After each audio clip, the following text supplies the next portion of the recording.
Uh, I think the defense played awesome.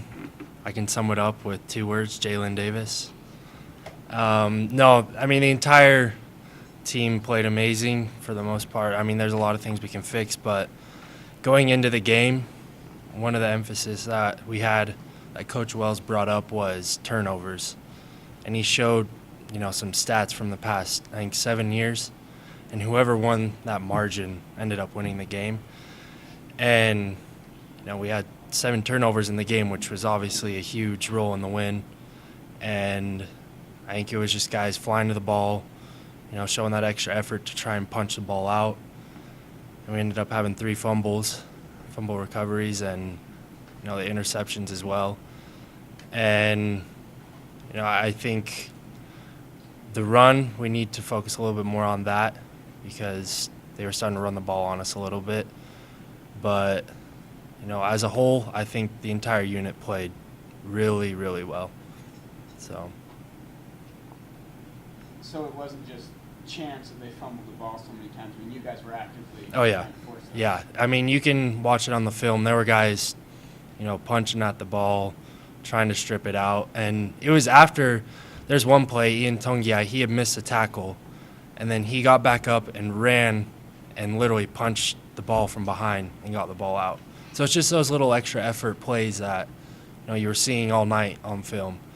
And, that's, I think, how our defense is. Like, we're, a bunch of guys, we're trying just to get to the ball and have a rat-tat-tat and get 11 guys all on film, at the end of the play.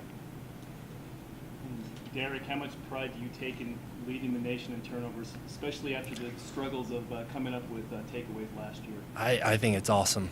It's awesome, to, be recognized for that, but, it can't be complacent. You got to continue to, harp on that because a lot of those turnovers have just come from the past 2 games, and it's going to have to be consistency moving forward, trying to get more turnovers. But you always tried to get them last year. Yeah. You do drills in practice like you've done. Uh-huh. I mean, is there even an increased effort by guys? Yeah, I mean, all throughout training camp, that's one thing all the defensive coaches were pushing was, it's got to be a habit. It can't just be something that you do every now and then. It's got to be habit that you don't even notice when you're doing it. And I think that's what it's gotten to for a lot of the players is it's just habit for them when they're, the second guy in on the tackle, they're going after the ball. And so that's, I think, just worked from what we've been doing entire camp. And it's finally starting to pay off, but we need to continue to push on it. You're finally healthy enough to play. Tae, I think, was out early. He's playing now. Is the linebacker core as healthy as it's been? Or are all you guys starting to get into the spots where you're going to play and rotate and things like that? Talk about that position. Yeah, I mean, I think we have a lot of depth at the linebacker position because there's a lot of guys that were able to play last year and get some experience last year and also this year. And so, when one guy goes down with an injury, there's another guy right there to step in for him without missing a beat. And so I think that's just going to be something for us is trying to find that, mojo as a linebacker group to, have a bunch of guys who can all play and make plays out on the field. Is there somewhat of a rotation that you kind of have so everybody can kind of see some time? Yeah, and each week it varies, and it's all depending on how the coaches see things, and we just trust them in the process and know that they know what's best for the game and what the rotations are. So. Colorado State has a really explosive offense. They really went off against Hawaii on Saturday. A lot of returning starters. How much is that game going to show you exactly where you're at as a defense? I mean, Colorado State is an amazing team, and they have shown that with their offense. They can run the ball and they can pass the ball. They can do it in all phases. And it's going to be a big test for our defense, having to show that we can play, and we're going to have to, show the same stuff we did last week with just effort to the ball. Everyone's going to have to get to the ball. And we're going to, I especially think the front seven is really going to have to establish, a stop-run defense and hopefully make them one-dimensional. But they're also very well at the pass. So it's just overall going to be a big test for our defense, I think. And you guys seen Nick Stevens the last couple of years. I mean, he came in the game last year over there and helped him in the second half and came back against us. So he's really talented quarterback. Oh yeah, I mean, there's a lot of talented players on that offense, and so it's just like I was saying, you know, gonna have to be a big test for our defense and showing that we can play and have a consistent football program on the defense.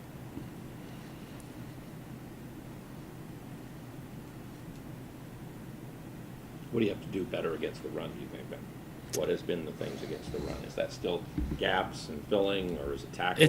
Yeah, we have a phrase, it's called do your job. And, you know, on defense, if you have 11 dudes all doing their job at the same time, then you'll get the stop. And you can't try and do more than you're supposed to. You can't do less. You just have to do your job, be in your gap, because that's kind of how our defense is predicated on. You know, there's a lot of movement up front, and everyone has to be in the spot that they're supposed to be at for the run. And so, you know, that'll probably be a focus for us this week, is just making sure each person is doing their job in our defensive scheme. I think Coach Wells said something about that post game, is that during the Wake Forest game, you had a bunch of guys trying to do other people's jobs. So, I mean, you guys probably knew that you were supposed to do your job before the Wake Forest game. So what was different there between that game and, I guess, BYU and San Jose State? What made that click for you? I think it's just trust. You know, each guy's got to trust that the other guy is going to do their part.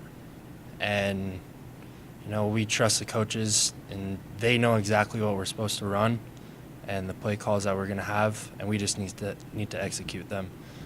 And like I was saying, each guy, 11 guys on the field, need to do their part. And if you have one part of the defense, one part of the job, just make sure you do that part, the other guy will do the other part.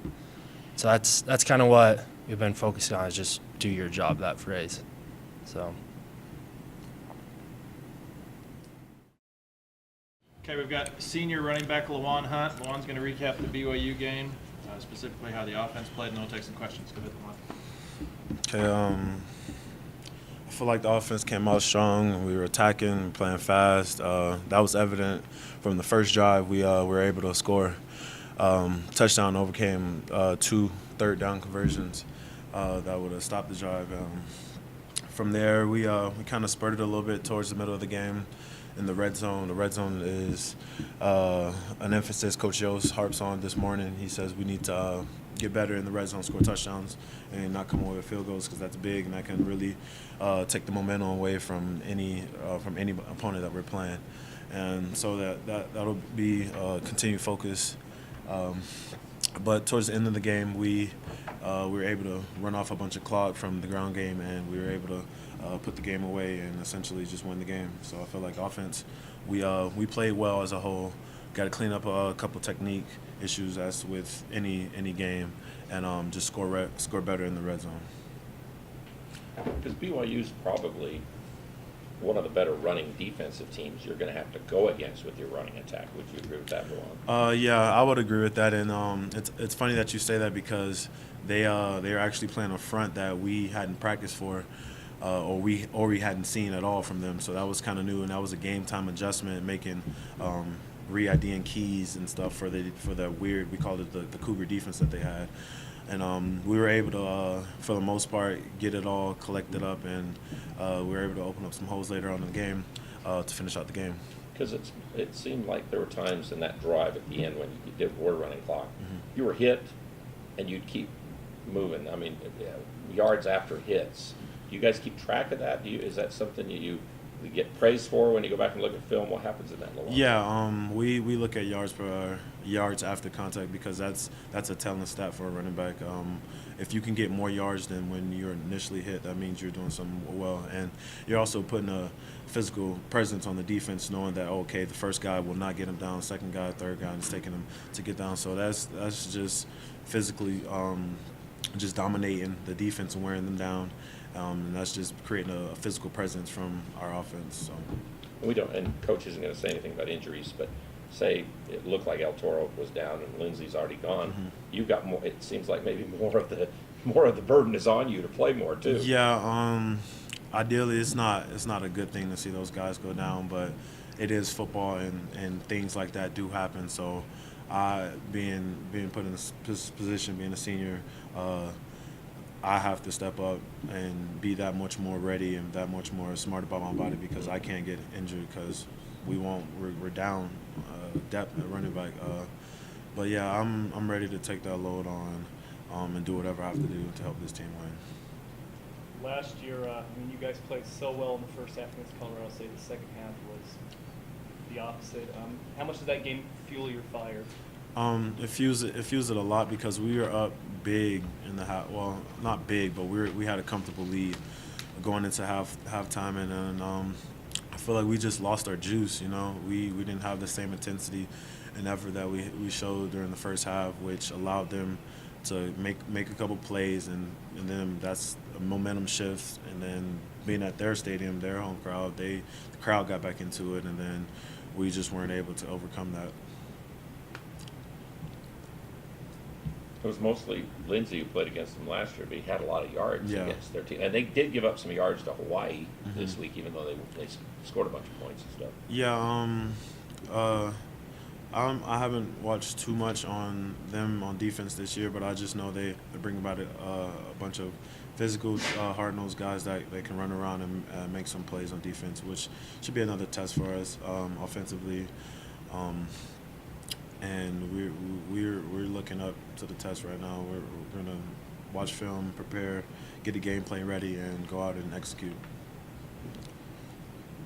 What was it like for you as a player to have the atmosphere of the game Friday night?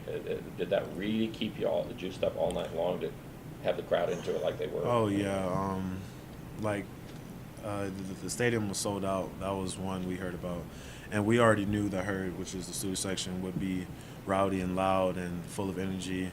And just from the start, we got the ball first, we scored, and they were amped up ever since then. And then turnover after turnover, and it felt like the crowd energy just got louder and louder and more intense and more intense. And yeah, we as a team, we fed off of that, and we love the energy from the crowd, and that does juice us up and give us that much more to play for, And I think that helps a lot, and that helped tremendously amount playing BYU. And then Davis's interception really did kind of get you guys back into the game a little bit. Yeah, because at that point it was, I believe it was 21-7, and then he got the pick six, right? He got the pick six, and then from that moment on, the energy changed instantly from that, and then we were back in it. We had our mojo back, and then from that we just went on a run.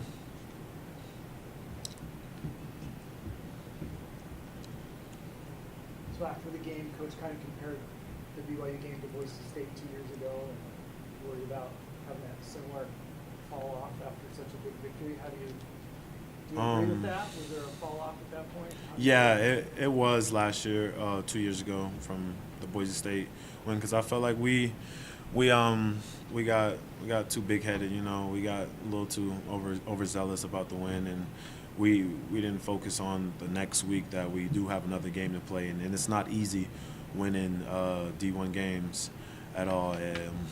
We felt like just because we beat Boise, we're just going to roll out our helmets and win, and that's not the case playing Division I football. So being on that team, I know how the energy was after that game and the weeks of practice after that, and I know what we have to do so we don't get lackadaisical and not lose sight of the next win, which is Colorado State.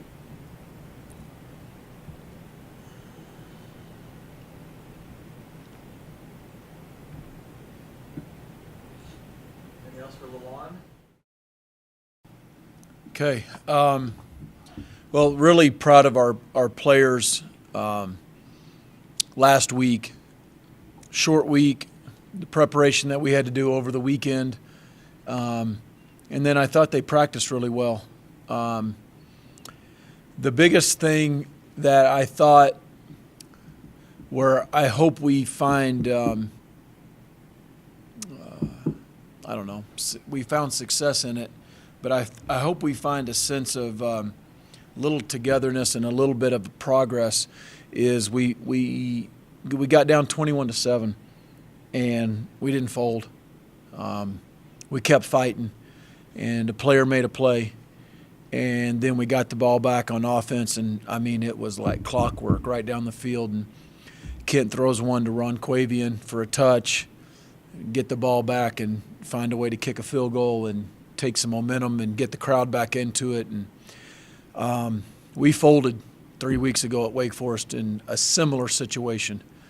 We folded on both sides of the ball. We couldn't overcome it mentally, and so much of this game is mental, it's confidence, it's emotion, and I thought we took a big step right then and there as a team, because I wasn't real sure where we were going right there, and so I'm proud of our guys, and we need to find confidence in that, and play off of that. Hopefully the rest of the year.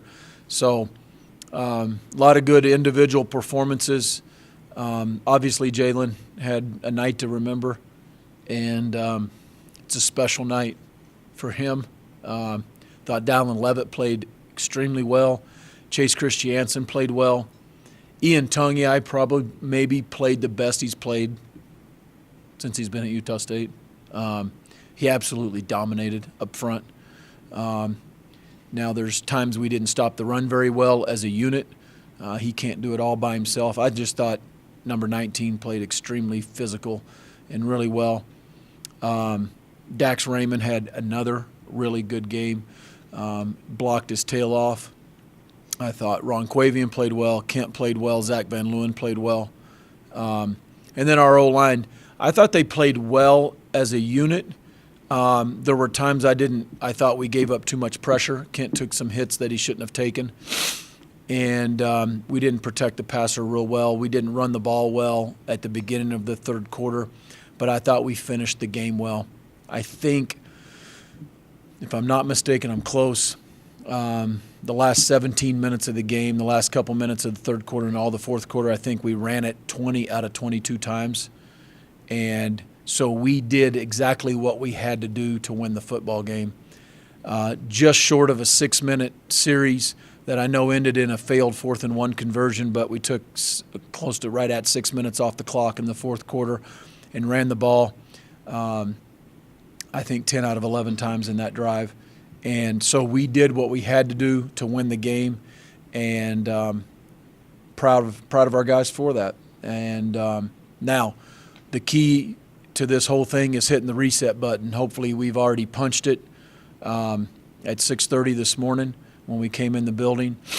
And the biggest thing is nobody's ever going to take that victory away. That wagon wheel staying here for a year, and we're excited about it, and it's a great win. But we have to put that thing in the rearview mirror, and there's a reason that the rearview mirror and the front windshield are not the same size. You need to put the things in the past in the rearview mirror, and if you keep focusing on that thing, you're about to crash and have a major wreck, and you need to look ahead at what will end up being one of the most talented teams we play this year in Colorado State. They're loaded on offense. They are loaded, and they've got multiple guys that can play quarterback very, very well. They've got 4 tailbacks that are all good. I think they're dirty, nasty, strong up on the front line, and I mean every one of those is a compliment to the O-lineman. And they've got 3 legit wideouts and a couple good tight ends and fullbacks. They are loaded on offense. And so that needs to get our attention real quick, and we need to practice extremely well the next 2 days for a Colorado State team coming off a big win at Hawaii. I know how hard that is to go to the Rock and win in the fashion that they did. I think is impressive. And so hats off to them. Mike Bobo, I have a lot of respect for their coaching staff. Since I've been here, we played Colorado State every year, and it's always a close game. It's always a hard-fought battle. It's very, very physical, and I expect Saturday to be nothing less. So should be a great crowd and great weather. Hopefully it's, we're as loud and obnoxious crowd and a home field advantage as we were last Friday night. And so we gave the students an extra day this weekend to prepare for Saturday, and so hopefully they'll come out fully loaded and ready to roll at 2:30 on Saturday because it'll be a big game. So with that, I'll go ahead and open it up for some questions. We were talking about this morning on the radio, but home field advantage in this league. If your students and your crowd's into it like that, I don't know if there's anywhere you can go anywhere in the Mountain West Conference and have more. I haven't been to the new stadium at Colorado State That's yet, got a which chance, we yes. won't till next year. But I'm biased. I think we have the best home field advantage. I think we have the best crowd, the best student section. But the best student sections and the best crowds show up every week. And the best teams better show up every week, and so we need to show up again too. You can't just do it one game, and we need to have a great crowd and great atmosphere. And when they're on offense, it needs to be deafening and as loud as we can make it. And our defense needs to play as well as they did last week. So we're all in this thing together, and we'll all celebrate together. How does Colorado State's defensive front seven compare to BYU's? Man, I'm going to know a little bit better tomorrow. I've been on all three phases of them just last night and today, so to have it down perfect. I'll say this: BYU's bigger in the like the 2D tackles. They're bigger, heavier. Colorado State is active. Colorado State's got a really good linebacking core that's played a lot of football. We've played against those guys, and I just think they're strong. They're more active, they seem, than BYU. BYU is heavy. I mean, they are heavy inside, and so that's probably the first comparison I'd probably give you. But yet, a whole lot more similar than different. There's not very many differences, and we struggled protecting. I didn't think we protected the passer as well as we needed to last week. I thought we ran it decent. I mean, the sacks and stuff kind of obscure some of the run game numbers, but we ran the ball when we needed to run it late in the game, and then early in the game we were decent. We just kind of stunk in the third quarter. But I mean, your guys are capable. Yeah. They've shown earlier in the season. Yep. I think we are. This is a good Colorado State team. So the defense has already forced more turnovers than they did all of last year. What's been the biggest difference there? Just the production. There's no new techniques taught. There's no new drills taught. Maybe we have emphasized it a whole lot more in practice, especially what we're calling ball searches, which is attempts on the ball. You're starting to see a whole lot more kind of in a baseball term, kind of a swing and a miss. When you're the second guy in, the third guy in, and you're swinging or you're clubbing and you're missing. But you got to have those to get them.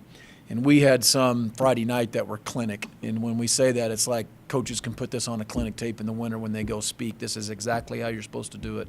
And then I think, one of our coaches always says that luck follows effort. And you're getting hats to the ball and you're playing with extreme amount of passion and effort and you're hustling to the ball. You're usually around those loose balls a little bit more. So, I think that's got to continue to be a, turnover margin. I said it in here last week. Proved to be I shouldn't say that. I proved to be right. Pathetic. Yeah. Strike that from the record back there. Yeah. No, but we're 18th in the country right now in turnover margin. If we get that into the top 10, I think you'll see Utah State win some more games.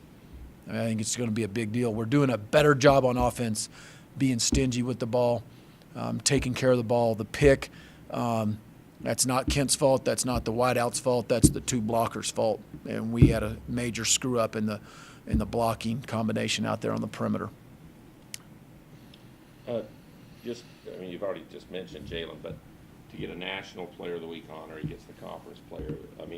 It was, I think I asked you before about games you've seen over the years or whatever, special teams-wise, San Jose. Have you seen an individual have a defensive secondary game ever like Jalen had? Nope, not in one game.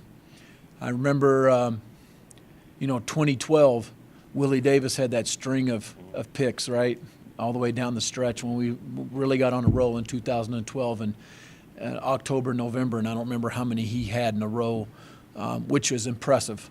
But the performance that Jalen had, being in the right spot at the right time, but he made plays and had good coverage skills and anticipated. And I thought he baited the QB once with his eyes a little bit, and then he's got the talent to be able to the one was a heck of a run. Boy, it looked like a white out there for a second. It's what the offensive coaches are trying to tell me now. Well, he dominated the game. He It had did. to be dominated. Or you were That was not there. that was a performance where you say players make plays, players win games. He didn't win the game for us, but the 2 pick sixes went a long, long ways. Without the 2 pick sixes, offense scored 26 points. Maybe it's enough. Maybe it's 26-24. Maybe the game goes down to the wire, probably without the 2 pick sixes. But last I looked, you play the whole game. We threw some earlier in this season that put us in a bad spot, and it's part of the game still. I mean, outstanding individual performance. But, I did see one of his interviews after the game, and I'm proud of him. He's a humble kid, and he would tell you, and he did. I saw him say it. It's the pressure that the D-line put on and guys playing the right underneath coverage. And one of the times his guy was like the second or the third read. Jamarcus Ingram had his guy covered. Dallas Levin had his guy covered. And the guy had to come to late, to Jalen. And, that doesn't get written about and talked about, but that's what happened. So it's a product of the other guys around him as well. Coach, you guys have done an outstanding job targeting Dax and getting him involved in the offense early in the game. It seems like maybe he's been less targeted later in the game. And how important is it to get him the ball, get him in a position to make plays all 4 quarters? He's not less targeted later in the game. I mean, we just ran the ball 20 out of 22 times late in the game because we needed to win. We didn't need to throw it to anybody to win it. So I don't think he's not, there is no set plan to target him less. He's a good player. He's playing at a high level right now. And when the ball's in his hands, we usually move the ball on offense and we make good, he makes explosives, so he's a big part of the offense. How happy was he afterwards being a You tell me. comeback? You tell me. He blocked his tail off. I can't say that enough. I mean, we all see that. You guys see the touchdown catches and all his catches. He did. He made that big block. I mean, he's playing at a high level right now, and he's playing confident. And, and it's a rivalry game for us, and our boys from Utah County, they got bragging rights for a year, so.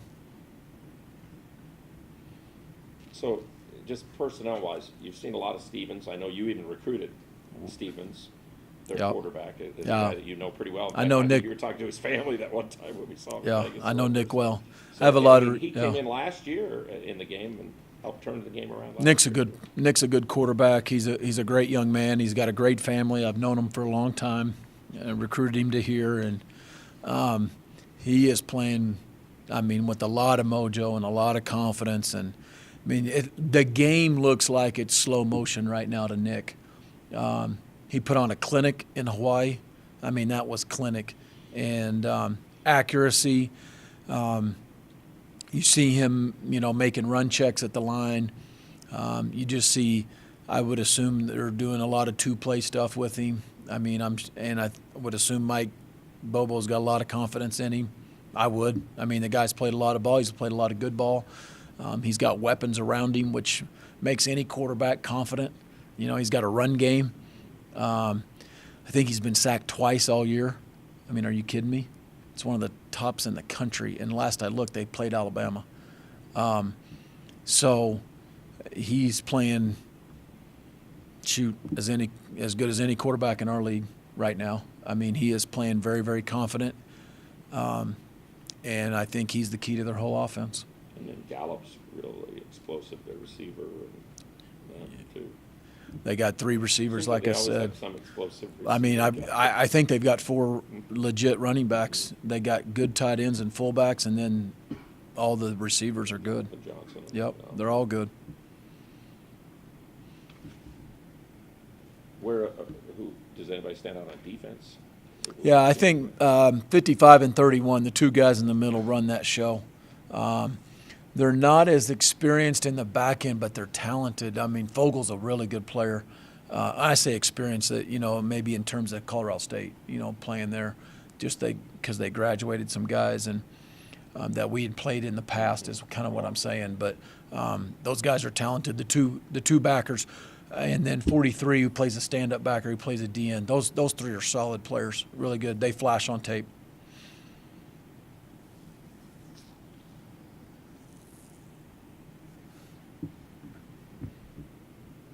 It's exactly as you want to draw it up for your momentum and them coming here and they're Yeah. playing well. They're playing really well. This is a big I game. mean, it's the biggest game of the season right now. And it's not just because it's the next game. It is the next game, and it's, they're hot, and they're playing well, and we've had 2 good games in a row, and I think it's gonna be a great showdown, great matchup. It'll be physical. It'll be a bloodbath. I mean, it'll be really, really physical on both sides of the ball.